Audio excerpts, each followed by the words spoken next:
sou a Aline. E eu sou o Vilmar.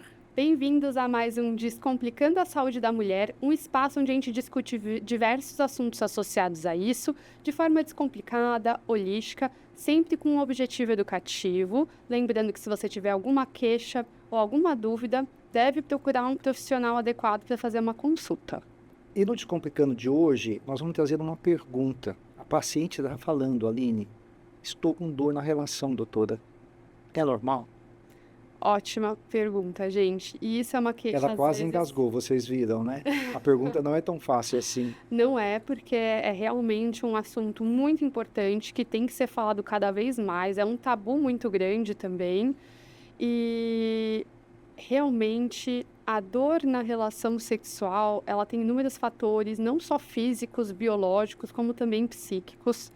E é uma queixa muito comum de consultório, mas às vezes ela não é uma queixa tão fácil de ser relatada. Às vezes existe um pouco de dificuldade da paciente trazer, ela espera um pouco ficar mais confortável com o profissional antes de trazer essa queixa. E muitas vezes, não, Aline, o próprio profissional tem dificuldade de abordar a paciente em relação a esse assunto. Mesmo que seja um profissional masculino, né, do sexo masculino, ou que seja do sexo feminino, por desconhecimento, acaba não abordando um tema tão importante para aquela mulher, para aquela paciente que está te procurando, né?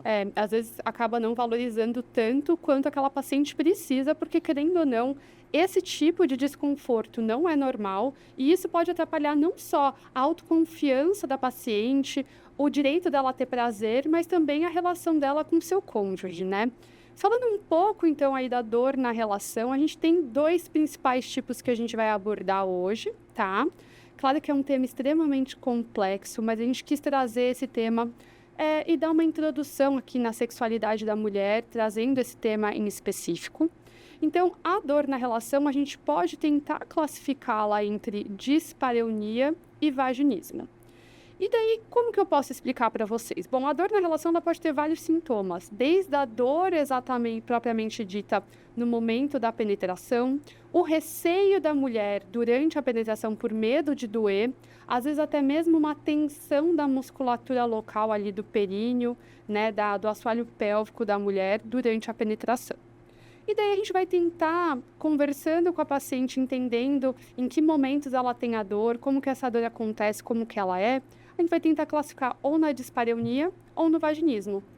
Como que eu diferencio, então, né? Então, Aline, assim, só para deixar claro, a dispareunia, ela é de penetração ou ela é de profundidade? Ou pode ser das duas coisas? E o vaginismo também pode ser de penetração e de profundidade? Então, em qualquer momento, a paciente pode ter alguma dor, tanto na penetração ou durante o intercurso, quando o pênis está na profundidade da vagina, e isso ser vaginismo ou isso ser uma dispareunia? Explica melhor para quem está te ouvindo. Então, vamos lá. O vaginismo, normalmente, é um desconforto associado a uma tensão, às vezes um espasmo muscular local, ali do períneo ou do assoalho pélvico. Então, a paciente vai tentar ter a penetração e aquela musculatura ali da vulva, ela acaba contraindo, muitas vezes de forma independente da vontade da paciente. Então, ele contrai por vontade própria. A paciente não tem muito controle sobre isso. Enquanto que na dispareunia, aí sim eu classifico como dispareunia de penetração ou de profundidade. Aquela paciente muitas vezes pode estar relaxada, não tem a contração da musculatura como eu tenho no vaginismo, mas quando vai começar a penetração ela pode ter dor e desconforto, que seria a dispareunia de penetração, ou quando já passou pela penetração inicial, quando está tendo a relação durante a relação, lá na profundidade, ela sente um desconforto, principalmente também desconforto aqui embaixo do ventre, que elas falam muito como o pé da barriga. Isso seria a dispareunia de profundidade. Normalmente, a dispareunia de penetração que eu comentei anteriormente, ela está muito associada a uma má lubrificação local. Então, às vezes, a paciente está na pós-menopausa, já não tem a mesma lubrificação que tinha anteriormente.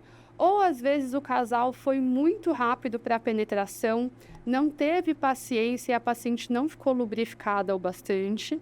E isso a gente, às vezes, consegue corrigir só com o uso de algum lubrificante à base de água, localmente. Às vezes também a paciente pode ter alguma infecção local, algum corrimento, alguma candidíase que possa deixar a região mais sensível. Às vezes infecção de urina que pode dar um desconforto também no pé da barriga local e ela confunda, ela não está tendo necessariamente uma dispareunia porque ela tem algum problema pélvico, às vezes é por causa da infecção presente. Então, Aline, a dispareunia, pelo que eu estou entendendo, ela pode ser devido a uma má lubrificação ou devido a uma infecção. Já o vaginismo tem um componente talvez psíquico muito mais presente do que a dispareunia. É isso ou não? Corrige o que eu estou falando errado. Eu acho que não necessariamente. Eu acho que a gente não pode fazer esse tipo de assertiva, porque eu acho que ambos os casos eu posso ter um mix de fatores levando àquela queixa.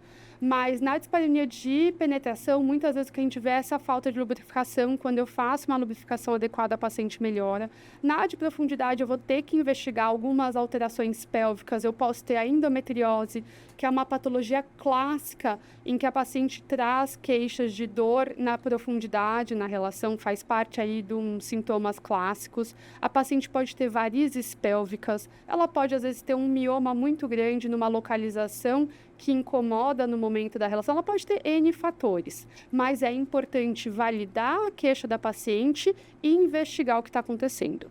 No vaginismo, eu tenho esse espasmo muscular da região no momento da penetração, que muitas vezes impede até que a penetração ocorra. Isso a gente vai investigar e tentar afastar alguma infecção local, avaliar a lubrificação, mas muitas vezes todos esses fatores estão adequados e a paciente às vezes tem um bloqueio dela no momento da penetração. Então tem que ser sim avaliado o componente psíquico, muitas vezes fazer uma abordagem multifatorial. Então, no vaginismo, muitas vezes a gente encontra aí um ciclo vicioso. A paciente já tem um receio, uma certa tensão pelo medo da penetração. Isso faz com que haja uma tensão da musculatura pélvica, ou às vezes de toda a pelve. E daí, no momento da penetração, com toda essa região tensionada, ela vai ter dor novamente. Isso acaba se perpetuando. E não quer dizer que a paciente não tenha desejo ou que ela não esteja bem lubrificada. Às vezes ela até está com desejo, ela tem uma boa lubrificação, ela relata isso pra gente, o parceiro também, mas realmente no momento da penetração tem aquela tensão muscular local importante que acaba gerando essa dor. Então, a gente tem que avaliar todos esses pontos. E isso é importante não só da gente avaliar, mas também da gente entender na hora que a gente vai abordar essas duas queixas. Como que eu vou abordar? Comentei já anteriormente que se eu tenho uma dispareunia de penetração, vou avaliar esses fatores de lubrificação local. Na dispareunia de profundidade, eu vou avaliar essa pelve para ver se tem algum achado que condiz com a dor que a paciente vem queixando. E lembrar também, no caso da dispareunia de penetração, quando eu tenho uma má lubrificação, se a paciente está na pós-menopausa, uma das opções que a gente tem também é fazer o uso do hormônio local, do estrogênio, se ela não tiver nenhuma contraindicação, claramente. Em relação ao vaginismo, devido ao ciclo vicioso que eu comentei com vocês, muitas vezes a gente vai ter que fazer o uso da fisioterapia pélvica junto com uma dessensibilização, que é o quê? Aos poucos e abordando técnicas de relaxamento, fazendo com que a paciente ganhe mais consciência sobre o uso da musculatura dela pélvica, né? Para ela fazer exercícios para não só contrair local, mas também relaxar. Eventualmente usar dilatadores vaginais que permitam com que ela consiga fazer o uso desses dilatadores sem ter dor e ir progredindo nesses dilatadores até que consiga eventualmente fazer as tentativas de penetração sem dor. Dessa forma, a paciente aprende a identificar, né, contrair, relaxar a musculatura e também reconhecer os reflexos e espasmos e também aprender a lidar com esses reflexos e espasmos quando eles acontecem. E Aline, e muitas vezes, ou em algumas vezes, o marido vem na consulta, porque ele não acredita na mulher que refere que tem dor na penetração, que tem dor de profundidade. Ele quer saber de você o que eu posso fazer, doutora, para ajudar a minha esposa. Isso é fácil. Uma palavra, paciência. Às vezes o marido ele até entende, mas ele quer acelerar o processo, ou às vezes ele acha que tem alguma coisa de errada, ou que os médicos não acham nada de errado, como que pode ser. Então, realmente, a paciência, entender que é um processo que não vai ser necessariamente curto e rápido, pode ser um processo longo, demorado, vai ter que ter uma abordagem multifatorial, como eu comentei, tem a fisioterapia pélvica, às vezes a gente indica a terapia sexual também para essa abordagem multidisciplinar, que é essencial para realmente acolher essa paciente e tratar aí a queixa dela. E lembrar, né, que a sexualidade ela é diferente entre o homem e a mulher. E que não é porque a mulher está com dificuldade na relação que ela não ama o seu marido, que não deseja ter relação com o marido. Ela deseja, só que ela está com dificuldade e nesse momento está buscando o apoio da doutora Aline, o apoio de um médico especialista nesse assunto. Exatamente. Então, vamos aos nossos 3 pontos-chave da nossa apresentação. Então, falando dos 3 pontos chaves aqui da nossa conversa de hoje. 1, dor na relação não é normal. 2, nós temos essencialmente a dispareunia e o vaginismo e nem sempre a diferença entre os dois é tão clara. E 3, a abordagem multidisciplinar é essencial para a gente conseguir fazer uma condução adequada dessa queixa aí tão complexa. Ótimo, Aline. Parabéns mais uma vez, sempre brilhante.